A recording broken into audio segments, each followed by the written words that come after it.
నమస్తే, welcome to mirror TV plus. అయితే station గన్పూర్లో మళ్ళీ బై ఎలక్షన్ రాబోతుందా? ఇటు సిచ్యువేషన్స్ చూస్తుంటే అవును అని అనిపిస్తుంది. ఇట్లేదన్నా త్వరలో కడియం శ్రీహరి రాజీనామా చేయబోతున్నారా ఎమ్మెల్యే పదవికి? తెలుసుకునే ప్రయత్నం చేద్దాం. ప్రస్తుతం మనతో పాటు ఉన్నారు స్టేషన్ గన్పూర్ నుంచి మాజీ ఎమ్మెల్యే తాటికొండ రాజయ్య గారు. సార్ నమస్తే. సార్ నమస్తే అమ్మా. ఎలా ఉన్నారు సార్? ఫైన్, థ్యాంక్ యూ అమ్మా. రైట్, బై ఎలక్షన్ వస్తుందని అనుకుంటున్నారా మీరు అసలు? అంటే తప్పకుండా రాజ్యాంగం మీద గౌరవం ఉంటే, ప్రజాస్వామ్యం మీద గౌరవం ఉంటే, ఏమంటారు మోరల్ వాల్యూస్ కనుక ఉండేది ఉంటే తప్పకుండా వాళ్ళు రాజీనామా చేయాలి.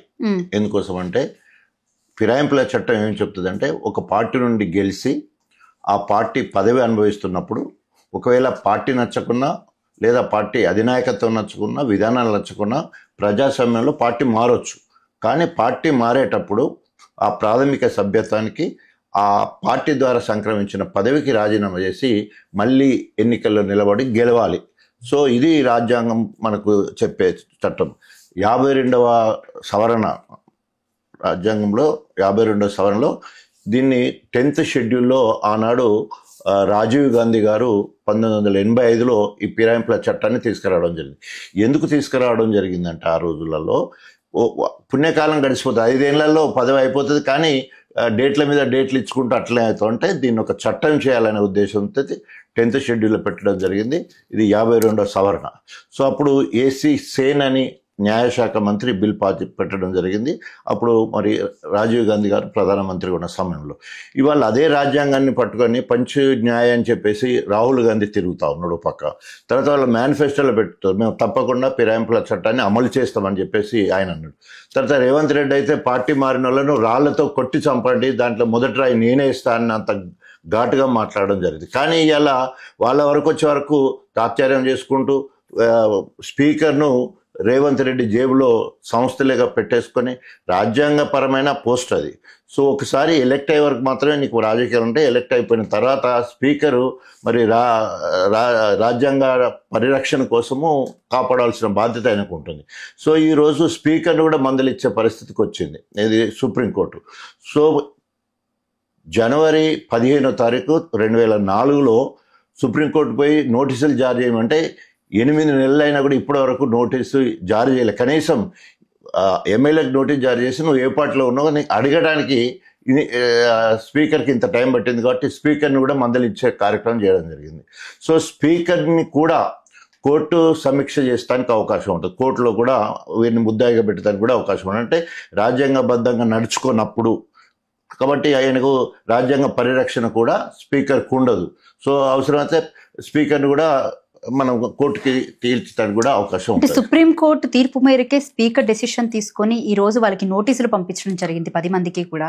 అలాగే కడియం శ్రీహరి బహిరంగంగా ఒప్పుకున్నారు కదా, నేను పార్టీ నుంచి మారడానికి కారణం కూడా చెప్పారు. చెప్తున్నాను, పార్టీ నుండి కారణం మారడం కాదు, పార్టీకి రాజీనామా చేయాలి.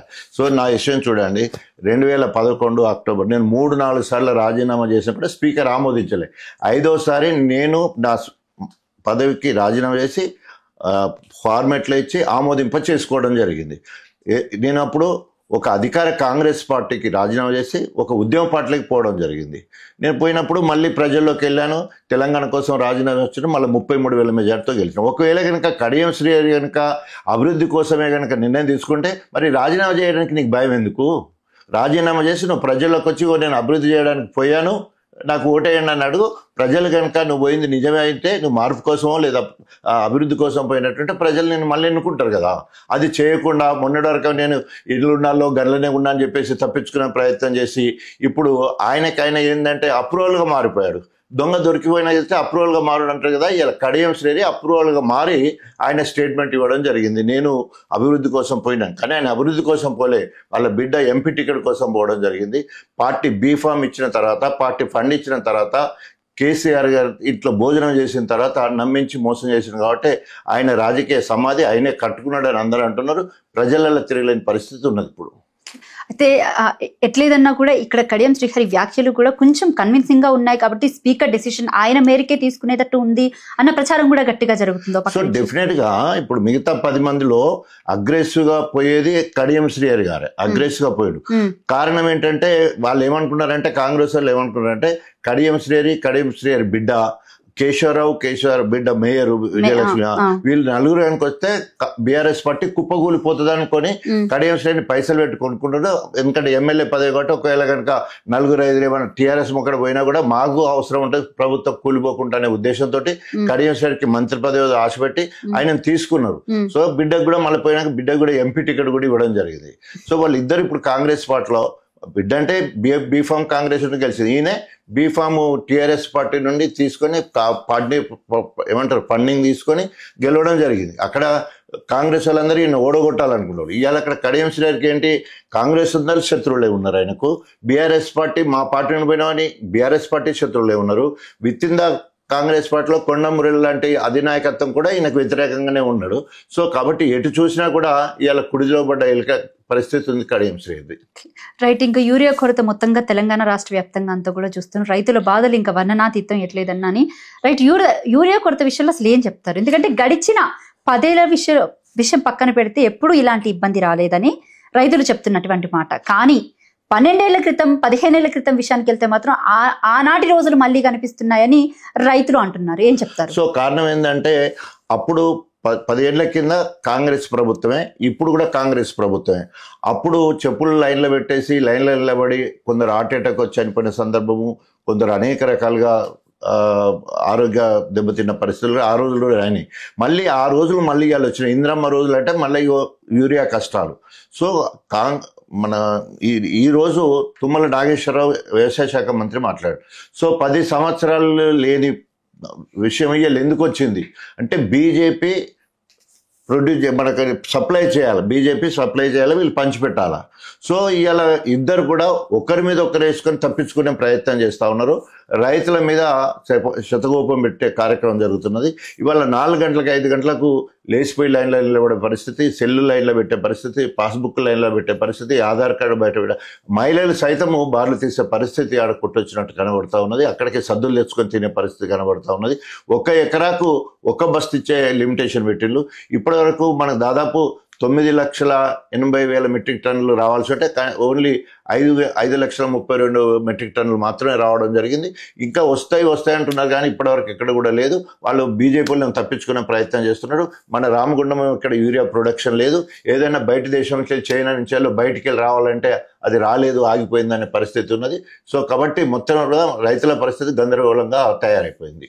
రైట్, మరి రైతుల పట్ల బీఆర్ఎస్ పార్టీ ఏ స్టాండ్ తీసుకుంటుంది? సో బీఆర్ఎస్ పార్టీ 100% తెలంగాణ అస్తిత్వం కోసం, తెలంగాణ ఉనికి కోసం, ఆత్మగౌరవం కోసం, తెలంగాణ రైతుల కోసం ఏదైనా కూడా తెలంగాణలో ఉన్న అన్ని కష్టాలు పట్టించుకునేది ఒక బీఆర్ఎస్ పార్టీ మాత్రం. ఎందుకంటే జాతీయ రాజకీయాలు ఇండియా కూటమి, కాంగ్రెస్ పార్టీ, అట్లాగే బీజేపీ మతతత్వ పార్టీ, జాతీయ రాజకీయాలు వాళ్ళ పరిస్థితి. కానీ ప్రాంతాన్ని పట్టుకొని 10 ఏళ్ళు పాలన చేసి దేశంలో ఆదర్శవంతమైన రాష్ట్రంగా ఏర్పాటు చేసుకొని దేశంలో నెంబర్ 1 రాష్ట్రంగా, అన్నపూర్ణ రాష్ట్రంగా పిలిపించుకున్న తెలంగాణ గురించి పట్టించుకోవాల్సిన బాధ్యత మా మీద ఉన్నది.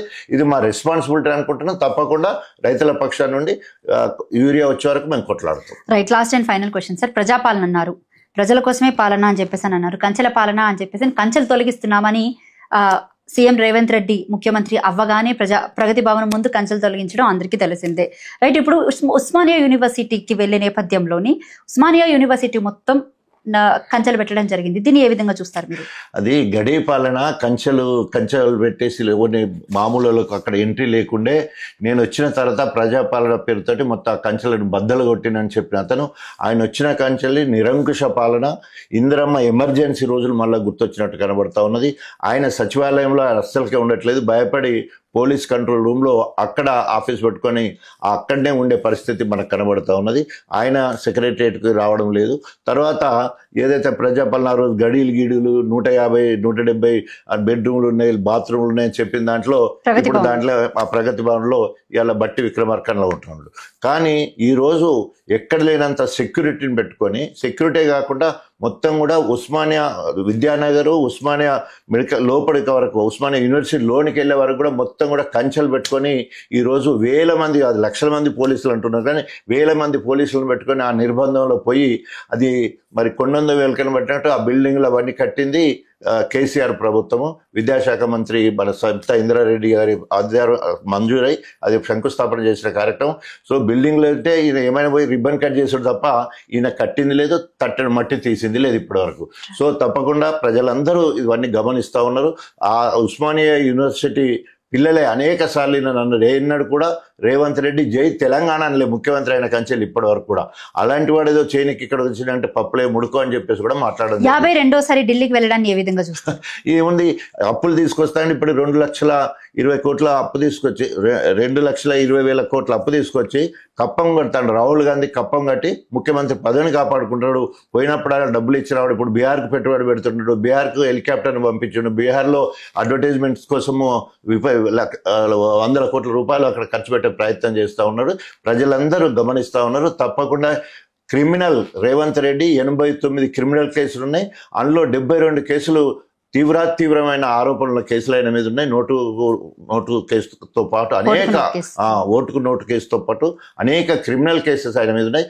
తప్పకుండా రేవంత్ రెడ్డి మూల్యం చెల్లించక తప్పదు. Right, thank you sir, thank you so much. మీ విలువైన సమయాన్ని మాకు కేటాయించినందుకు. ఇది స్టేషన్ గన్పూర్ మాజీ ఎమ్మెల్యే తాటికొండ రాజయ్య గారితో ప్రత్యేక